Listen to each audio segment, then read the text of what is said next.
Welcome to only IAS. स्वागत है आप सभी लोगों का प्रीलिम बूस्टर न्यूज डिस्कशन में। आज 7 सितंबर 2022 है, तो आइए देख लेते हैं कि ऐसे कौन से इंपॉर्टेंट आर्टिकल्स हैं जो आज हमें कवर करने हैं। हमारा first article PM Shri schools के बारे में है। देखिए, हर देश के लिए कुछ बहुत ही मॉडल स्कूल ज़रूरी होते हैं जिनको आप एक मार्क के तौर पे इस्तेमाल कर सकें कि ये एक लेवल होना चाहिए स्कूल का। बिल्कुल इसी उद्देश्य के साथ प्राइम मिनिस्टर ने अभी हाल ही में एक नया इनिशिएटिव अनाउंस किया है और नाम दिया गया है पीएम श्री स्कूल। इसका फुल फॉर्म है PM school for rising India. Centrally sponsored scheme है, मिनिस्ट्री ऑफ एजुकेशन के द्वारा लॉन्च की गई है। सेंट्रली स्पॉन्सर्ड होने का मतलब ये है कि राज्यों को अपना हिस्सा देना पड़ेगा। इसके माध्यम से 14,500 स्कूलों को या तो स्टैब्लिश किया जाएगा या फिर जो पहले से स्कूल्स बने हुए हैं उन्हें ही हम अपग्रेड कर देंगे और उन्हें हम पीएम श्री स्कूल्स में कन्वर्ट कर देंगे। ये schools central government, state government, UT की गवर्नमेंट या लोकल बॉडीज के हो सकते हैं जिनको उनके द्वारा मैनेज किया जा रहा हो, उन्हें पिक किया जा सकता है। तो या तो डेवलप करेंगे या अपग्रेड कर देंगे। कुल मिला के हमें 14,500 पीएम श्री स्कूल्स तैयार करने हैं। ठीक है, फीचर्स क्या होंगे? यहां पर होगा मॉडर्न, ट्रांसफॉर्मेशनल, होलिस्टिक मेथड से इंपार्ट किए जाने वाले एजुकेशन का मैकेनिज्म। मॉडर्न एजुकेशन ग्रांट की जाएगी, अच्छा इंफ्रा होगा, बढ़िया एजुकेशन, क्वालिटी एजुकेशन ग्रांट करने के सारे मसौदे तैयार किए जाएंगे। इंफ्रास्ट्रक्चर भी बढ़िया लेवल का बनाया जाएगा जिसमें लेटेस्ट टेक्नोलॉजी का इस्तेमाल किया जाएगा, स्मार्ट क्लासरूम्स होंगे, स्पोर्ट्स और बाकी चीज़ों पर भी ध्यान रखा जाएगा। ऐसा करते वक्त हम एनवायरमेंट को भूलेंगे नहीं, बल्कि हम इन्हें ग्रीन स्कूल्स के रूप में डेवलप करेंगे जहां पर मैकेनिज्म्स होंगे वाटर कंजर्वेशन के, वेस्ट रिसाइकलिंग के, एनर्जी इफिशिएंट इंफ्रा हम डेवलप करेंगे और जो ऑर्गेनिक लाइफस्टाइल है उसे भी करिकुलम का हिस्सा बनाएंगे।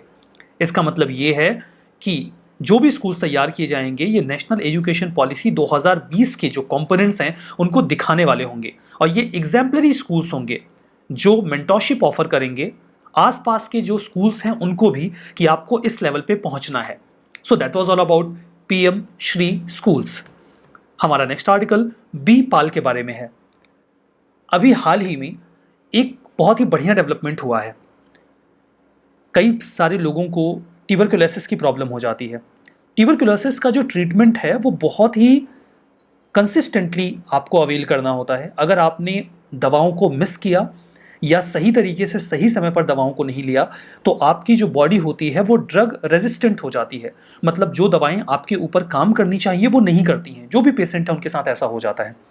एक बार अगर कोई पेशेंट ड्रग रेजिस्टेंट हो गया ट्यूबरकुलोसिस को लेकर, तब प्रॉब्लम बहुत ज़्यादा बढ़ जाती है। फिर क्या होता है कि आपको उसके बाद 18 से 24 महीने का एक बहुत ही रिगरस कोर्स करना पड़ता है ऐसे टीबी से लड़ने के लिए जो ड्रग रेजिस्टेंट हो चुका है।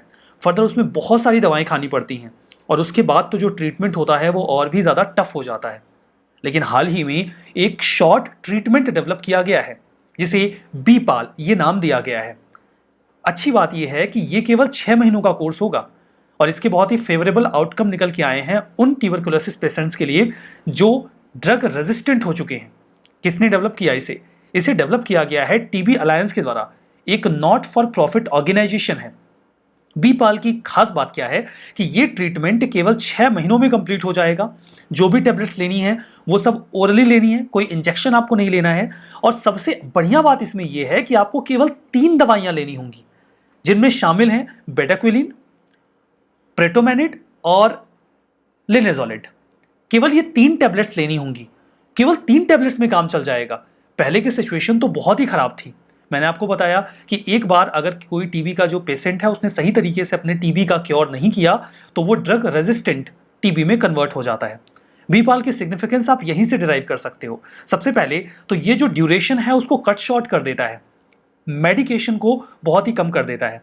पहले क्या होता है, मैंने आपको बताया कि एक बार अगर आप कोई भी पेशेंट जो हैं वो ट्यूबरकुलोसिस को लेकर ड्रग रेजिस्टेंट हो गए तो ड्रग रेजिस्टेंट टीबी को क्योर करने के लिए 18 से 24 महीने का रिगरस कोर्स होता था और इसमें 14 अलग अलग दवाइयां खानी पड़ती थी। अब आपको केवल 3 टेबलेट्स लेनी है जो भी टीबी पेशेंट्स हैं उनको, और 6 महीने में कोर्स कंप्लीट हो जाएगा ड्रग रेजिस्टेंट टीबी का। तो एक तो इसने ड्यूरेशन को कट शॉर्ट कर दिया और दूसरा इसने जो दवाइयों की संख्या थी उसको भी घटा दिया। जो 14 टेबलेट्स लेनी पड़ती थी अब केवल 3 डेली टेबलेट्स में काम हो जाएगा। तो अब काफी आसान हो गई सिचुएशन। हमारा नेक्स्ट आर्टिकल ओपेक प्लस के बारे में है। ओपेक प्लस अपने क्रूड ऑयल आउटपुट या सप्लाई को कम करने वाला है और ये कट होगा अक्टूबर 2022 से 100 के बैरल्स का, यानी कि 1 लाख बैरल पर डे का कट किया जाएगा। ऑब्जेक्टिव ये है कि जो ग्लोबल लेवल पे जो ऑयल की डिमांड है वो गिरी है, इससे जो ऑयल के प्राइसेस हैं वो कम हो रहे हैं।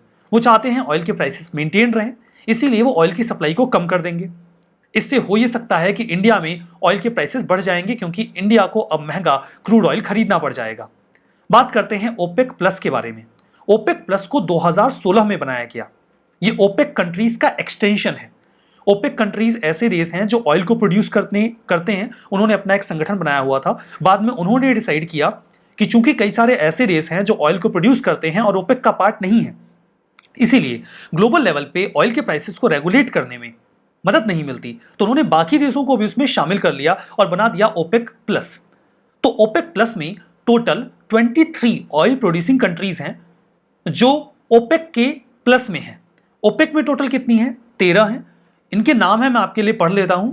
हो सकता है आपके लिए बहुत जरूरी ना हो, बट कुछ कंट्रीज के नाम तो आपको पता होने चाहिए, क्योंकि बहुत बड़ी संख्या नहीं है ओपेक में या ओपेक प्लस में, यू शुड नो। तो Saudi Arabia, UAE, Iran, Iraq, Kuwait, Algeria, Angola, Equatorial Guinea, Gabon, Libya, Nigeria, Republic of Congo, Venezuela, ये सारे देश तो ओपेक में हैं। ये 13 देश हैं। आप इसमें 10 और जोड़िए, जैसे कि Russia, Azerbaijan, Bahrain, Brunei, Kazakhstan, Malaysia, Mexico, Oman, south Sudan. ये जब 10 और जुड़ते हैं तब बनता है ओपेक प्लस। अब इसमें याद रखने वाली बात यह है कि रशिया जो है वो ओपेक का पार्ट नहीं है, वो ओपेक प्लस का पार्ट है। ठीक है, तो इतना आपको समझ में आ गया। हमारा जो नेक्स्ट आर्टिकल है वो मोहनजोदारो के बारे में है। हाल ही में बहुत ज़्यादा बारिश हुई है पाकिस्तान के रीजन में, फ्लड की सिचुएशन आई हुई है, डिवास्टेशन चल रहा है। इंडिया ने भी मन बनाया कि कुछ मदद करते हैं, और भी कई सारे देश मदद कर रहे हैं पाकिस्तान की, ताकि वो इस फ्लड की सिचुएशन से खुद को रिवाइव कर सकें। पाकिस्तान का जो सिंध प्रोविंस है वो बहुत ज़्यादा चपेट में है, वहाँ काफ़ी नुकसान हुआ है, और नुकसान जो हुआ है वो आर्कियोलॉजिकल साइट मोहनजोदारो को भी हुआ है। जो मोहनजोदारो है ये ग्रुप ऑफ माउंट्स या रूइंस हैं। 5000 साल पहले की एक आर्कियोलॉजिकल साइट है ये। कभी यहाँ पर इंडस वैली सिविलाइजेशन बहुत ही थ्राइविंग हुआ करती थी, और उसी की एक साइट थी मोहनजोदारो। ये इंडस रिवर के किनारे थी। आप मैप में लोकेशन देखिए, जो नदन सिंध प्रोविंस है सदर्न पाकिस्तान का, वहाँ पे ये इंडस रिवर फ्लो कर रही है। ठीक है, ये पाकिस्तान का पूरा एरिया है, और यहाँ पर मोहनजोदारो बिल्कुल लोकेटेड है। मैं मैप में आपको कुछ और लोकेशन भी दिखा देता हूँ। ये इंडस वैली सिविलाइजेशन की कई सारी साइट्स हैं। सबसे पहले साइट खोजी गई थी हड़प्पा, यहाँ पे, तो इसी के नाम पे इसका नाम हड़प्पन सिविलाइजेशन रख दिया गया था। उसके बाद यहाँ पे देखिए मोहनजोदारो है, यहीं पर पास में कुर्दीजी है, यहाँ पे देखिए आपको धौलावीरा दिख रहा है, ये है सुख्ता जेंडोर, जो कि वेस्टर्न मोस्ट एक्सटेंशन माना जाता है किसका? इंडस वैली सिविलाइजेशन का। यहाँ पर देखिए मांडा है, ये राखीगढ़ी है, कई सारी लोकेशंस और भी हैं, you can see that in this map. तो देखिए जो मोहनजोदारो है इसका मतलब होता है माउंट्स ऑफ द डेड। ये दुनिया की सबसे ओल्डेस्ट सिटी जो हैं उनमें से एक काउंट की जाती है इस फॉर्म में। जो मोहनजोदारो है ये लार्जेस्ट सिटी रही इंडस वैली सिविलाइजेशन की। बिल्कुल प्लांट सिटी के फॉर्म में इसको डेवलप किया गया था at that time. Great bath, bathrooms, toilets, drainage system जितना एडवांस था, उसे देखकर आज भी सरप्राइज होता है कि क्या उस समय के लोग इतनी बढ़िया प्लांट सिटी के बारे में सोच सकते थे। जो सिटी का साइज़ है और जो पब्लिक बिल्डिंग्स वहाँ पे बनाई गई हैं, जो फैसिलिटीज़ वहाँ पे डेवलप की गई हैं, वो दिखाता है कि उस समय का जो सोशल ऑर्गेनाइजेशन था वो बहुत ही सॉलिड था। इस आर्कियोलॉजिकल साइट को 1922 में आर.डी. बनर्जी जी के द्वारा खोजा गया। उन्होंने ही इसे रिकॉग्नाइज किया फॉर द फर्स्ट टाइम। इसके एक साल पहले हड़प्पा को खोजा गया था 1921 में। और मैं आपसे सवाल पूछता हूं जिसका जवाब आप मुझे कमेंट बॉक्स में देंगे कि हड़प्पा को किसने खोजा था। अगर आर.डी. बनर्जी जी ने खोजा था मोहनजोदारो को, तो आप ये जवाब मुझे कमेंट बॉक्स में ज़रूर से बताइएगा, आपके लिए इंपॉर्टेंट भी है। जो मोहनजोदारो है इसको यूनेस्को की वर्ल्ड हेरिटेज साइट के रूप में डेजिग्नेट किया गया 1980 में। लेकिन अभी जो हालत है, ऐसा लग रहा है कि अगर इसको अच्छी तरीके से मेंटेन नहीं कर पाए तो इसे रिमूव भी कर सकते हैं। खैर, ध्यान देना होगा पाकिस्तान को इस साइट को रिस्टोर करने को लेकर। हमारा नेक्स्ट आर्टिकल रूल कर्व के बारे में है। रूल कर्व मुल्ला पेरियार डैम के लिए इफेक्टिव हो गया है जून 10 से नवंबर 30 के बीच के लिए। ये जो कर्व है ये इस बात को डिसाइड करता है कि मैक्सिमम इनफ्लो कितना होना चाहिए इस पूरे डैम में साउथ वेस्ट मानसून में। इसके पहले कि हम रूल कर्व के बारे में बात करें, आप थोड़ी सी बेसिक बातें मुल्ला पेरियार डैम के बारे में देख लीजिए। मुल्ला पेरियार डैम के बारे में जो एक बेसिक बात अपने दिमाग में आप बिठा लीजिए वो ये है कि मुल्ला पेरियार डैम लोकेटेड है केरला में, लेकिन इसका जो एडमिनिस्ट्रेशन है वो तमिलनाडु के द्वारा देखा जाता है। I repeat, Mulla Periyar dam Kerala में है लेकिन इसे मैनेज किया जाता है तमिलनाडु के द्वारा। अब ऐसा क्यों है? क्योंकि देखिए 1886 में जो स्टेट ऑफ त्रावणकोर के राजा थे, केरला का जो सदर्न पार्ट था वो स्टेट ऑफ त्रावणकोर पहले हुआ करता था। तो वहां के जो राजा थे उन्होंने secretary of state for India जो थे उनके साथ एक ट्रीटी साइन कर ली और ये जो पूरा रीजन था इसे 999 सालों की लीज पर दे दिया ब्रिटिशर्स को। अब ये चला गया जो मद्रास प्रेसिडेंसी थी उसके पास। मद्रास प्रेसिडेंसी आगे चल के बन गई तमिलनाडु। तो ये जो डैम था वो वैसे तो केरला में लोकेटेड रहा, लेकिन इसका जो मैनेजमेंट है वो तमिलनाडु के पास चला गया। ये फंडामेंटल बात है और ये 999 सालों की जो लीज है उसी के तहत तमिलनाडु के पास है। एंड दैट इज रीजन कि अक्सर विवाद होता रहता है इस डैम को लेकर केरला और तमिलनाडु के बीच में, कॉमन है ये विवाद। अब बात करते हैं रूल कर्व के बारे में। रूल कर्व बेसिकली एक टेबुलेशन है, एक तरीका है, एक मैकेनिज्म है जिसके माध्यम से डिसाइड किया जाता है कि जो डैम है उसमें कितना पानी भरा जाएगा, कितना स्पेस खाली रखा जाएगा। ये बेसिकली अलग अलग साल के समय के लिए अलग अलग होता है। ऐसा नहीं कि पूरे साल एक ही पैरामीटर फॉलो होगा। बरसात के समय में डिफरेंट मैकेनिज्म ऑप्ट किया जाएगा, जब पानी का इनफ्लो कम होता है तो मैकेनिज्म डिफरेंट होगा। और ऐसा करते वक्त 35 ईयर्स का डेटा कैलकुलेशन में लेकर इस कर्व को तैयार किया जाता है। जो कर्व है वो स्टोरेज के लेवल की फ्लक्चुएशन को मेजर करता है और उसी की बेसिस पे डिसीजन मेकिंग में हेल्प करता है। ये भी डिटरमाइन करता है कि रिजर्वायर का गेट कब खोलना है। कौन डिसाइड करता है? Rule curve. रूल कर्व को डिसाइड किया जाता है सेंट्रल वाटर कमीशन के द्वारा। जब मानसून सीजन चल रहा होता है तो हर 10 दिन में एक बार इसे फिक्स किया जाता है। जो ऑफिशियल्स हैं वो बार बार अपने सुपीरियर्स की मदद नहीं ले सकते क्योंकि वो ऑन ग्राउंड नहीं होते, उन्हें सिचुएशन दिख नहीं रही होती, शटर्स कब ओपन करने हैं, कब बंद करने हैं। तो जो ऑफिशियल्स हैं उन्हें रूल कर्व के माध्यम से गाइडेंस मिल जाता है कि फ्लड्स को कैसे मॉडरेट करना है, कब शटर्स को ओपन या बंद करना है। केरला ने सुप्रीम कोर्ट से इंसिस्ट किया था कि तमिलनाडु जो है वो डैम को अच्छी तरीके से ऑपरेट और मेंटेन करे और इसके लिए वो एक रूल कर्व प्रिपेयर करे ताकि फ्लड कंट्रोल और फ्लड मैनेजमेंट मदद मिले। ये विवाद 1 साल पहले हुआ भी था, फाइनली रूल कर्व तैयार कर लिया गया और अभी उसे ऑपरेशनल कर भी दिया गया है। रिजल्ट वही निकला कि तमिलनाडु को इस रूल कर्व के अकॉर्डिंग 142 फीट जो मैक्सिमम लेवल है उतने तक ही पानी को मेंटेन करना पड़ेगा साल के 150 दिनों में। स्पेसिफिकली तब जब डैम में पानी का इनफ्लो बहुत ज़्यादा हो। आपको डैम को खाली रखना होगा, नहीं तो डैम डैमेज हो सकता है अगर पानी का इनफ्लो बहुत ज़्यादा है और डैम भरा हुआ है। तो रूल कर्व के मेथड के अकॉर्डिंग जो परमिसिबल मैक्सिमम लेवल है आप उसके ऊपर पानी स्टोर नहीं कर सकते जब रिजर्वायर के पास बहुत ह्यूज इनफ्लो हो पानी का। ऐसा बेसिकली मानसून के समय में होता है। तमिलनाडु का जो वाटर रिसोर्स ऑर्गेनाइजेशन है वो ऐसा बताता है कि मुल्ला पेरियार डैम भारत का एकमात्र ऐसा डैम है जिसमें रूल कर्व को इंप्लीमेंट किया गया है। ठीक है, हमारा नेक्स्ट आर्टिकल कन्वर्जन और रिपेरेटिव थेरेपी के बारे में है। देखिए, इंडिया में एक बहुत बड़ी कम्युनिटी है, that is LGBTQ community. LGBTQ community, इसका फुल फॉर्म होता है lesbian, gay, bisexual, transgenders and queer. ये कंपोजिट टर्म है जो इस पूरी कम्युनिटी के लिए इस्तेमाल किया जाता है। कई बार ऐसे लोग जब फैमिली में आइडेंटिफाई किए जाते हैं तो फैमिली के लोग इस बात को एक्नॉलेज करने को राजी नहीं होते कि हाँ वो LGBT कम्युनिटी से बिलोंग करते हैं। तो उसके लिए कई सारे प्रयास किए जाते हैं। कोशिश ये की जाती है कि उनका जेंडर कन्वर्ट कर दिया जाए या जेंडर में चेंजेस कर दिए जाएं और इसके लिए डॉक्टर्स का इस्तेमाल किया जाता है, थेरेपी का इस्तेमाल किया जाता है। नेशनल मेडिकल कमीशन जो कि एपेक्स रेगुलेटरी बॉडी है, उन्होंने अभी हाल ही में स्टेट मेडिकल काउंसिल्स को लेटर लिखा और ये बोला कि जो ये कन्वर्जन थेरेपी है इसे पूरी तरीके से बैन कर दिया जाए क्योंकि ये एक प्रोफेशनल मिसकंडक्ट है। आप किसी की जेंडर आइडेंटिटी को क्यों ही चेंज कर रहे हो? सोसाइटी को बजाय इसके ये एक्नॉलेज कर लेना चाहिए कि ये उनकी ओरिजिनल जेंडर आइडेंटिटी है, उसमें चेंज करने की कोई ज़रूरत नहीं है। NMC बेसिकली हम बात कर रहे हैं नेशनल मेडिकल कमीशन की, वो मद्रास हाई कोर्ट के डायरेक्टिव को फॉलो कर रहे हैं जहां पर उन्होंने इसके पहले ये बोला था कि जो कन्वर्जन थेरेपी दी जाती है LGBTQ कम्युनिटी के लोगों को, ये Indian medical council professional conduct etiquette and ethics regulation 2002 के खिलाफ है। आपको ऐसी एक्टिविटी में शामिल नहीं होना चाहिए। कन्वर्जन या रिपरेटिव थेरेपी एक इंटरवेंशन होता है जिसके माध्यम से किसी भी इंडिविजुअल के सेक्सुअल ओरिएंटेशन को चेंज करने की कोशिश की जाती है, उनकी जेंडर आइडेंटिटी को बदलने की कोशिश की जाती है। मान लीजिए कोई LGBTQ कम्युनिटी का व्यक्ति है, वो लेस्बियन है, कोई गर्ल हैं, कोई वुमेन है, वो वुमेन के प्रति अट्रैक्टेड होती हैं, कोई मेल है वो मेल के प्रति अट्रैक्टेड होते हैं जिनको गे बोला जाता है, बाइसेक्सुअल्स होते हैं जो मेल फीमेल दोनों की ओर अट्रैक्टेड होते हैं, तो फिर वो अपने जेंडर ओरिएंटेशन को चेंज कर लेते हैं, ठीक है, बाय दिस थेरेपी। तो इसे रोकने की बात चल रही है।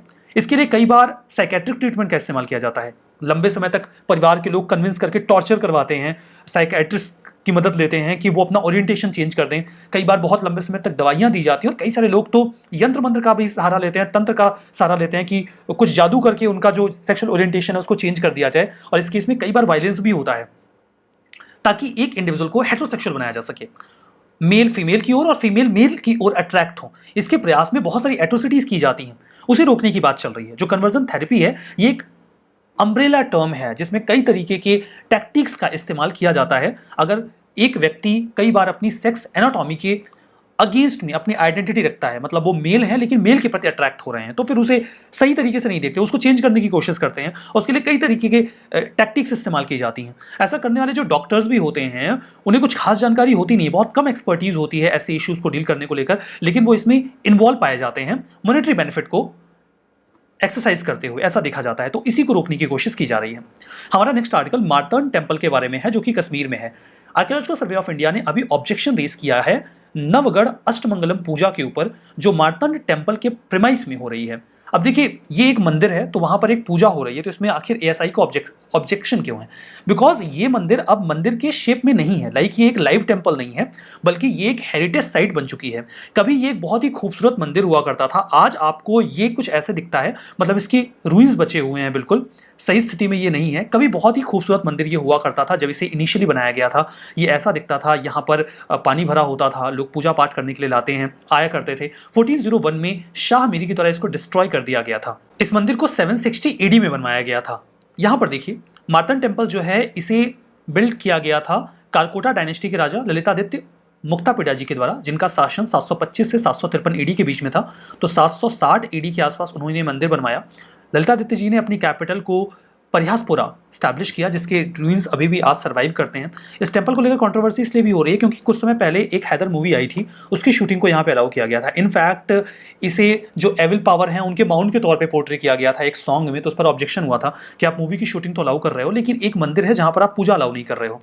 ऐसा ही कह रहा है, अगर आपको पूजा करनी है तो एक आर्कियोलॉजिकल साइट है, आपको हमसे अप्रूवल लेना पड़ेगा, लेकिन अप्रूवल नहीं लिया गया, तो वो इस पर ऑब्जेक्शन रेज कर रहे हैं। तो एक कॉन्ट्रोवर्सी बनी हुई है इस टेंपल के बारे में। विष्णु सूर्य, देखिए मार्तंड भगवान सूर्य को कहा जाता है, तो विष्णु सूर्य जी को ये डेडिकेटेड है, भगवान विष्णु को और सूर्य भगवान को डेडिकेटेड है। मार्तंड टेम्पल में 3 डिस्टिंक्ट चैम्बर्स आपको मिलेंगे, मंडप, गर्भगृह और अंतरालय। शायद ये एकमात्र 3 चैम्बर टेम्पल है जो कश्मीर में अभी बचा हुआ है। टेम्पल जो है उसे कश्मीरी स्टाइल में बनाया गया है, हालांकि गांधार जो स्टाइल है उसका इन्फ्लुएंस भी हमें यहाँ देखने को मिलता है। रिविजन करते हैं। PM Shri schools central sector scheme है, ये गलत है, सेंट्रली स्पॉन्सर्ड है, राज्यों को अपना हिस्सा देना होगा, मैंने बताया था। मोहनजोदारो इंडस नदी के किनारे लोकेटेड है, बिल्कुल सही बात है। रूल कर्व, ये ग्राफिकल रिप्रेजेंटेशन होता है जो इकोनॉमिक रिलेशनशिप दिखाता है अनएम्प्लॉयमेंट और मनी वेजेस में चेंज को लेकर, ये शुद्ध रूप से गलत है। हमने देखा था डैम में पानी के लेवल को मेंटेन करने के लिए रूल कर्व का इस्तेमाल किया जाता है। बीपाल, इसे टीबी अलायंस ने डेवलप किया है, जो कि एक नॉट फॉर प्रॉफिट ऑर्गेनाइजेशन है। ये बिल्कुल शुद्ध रूप से सही स्टेटमेंट है। तो हमारा आज का ये सेशन यहाँ पर समाप्त होता है। बहुत बहुत धन्यवाद।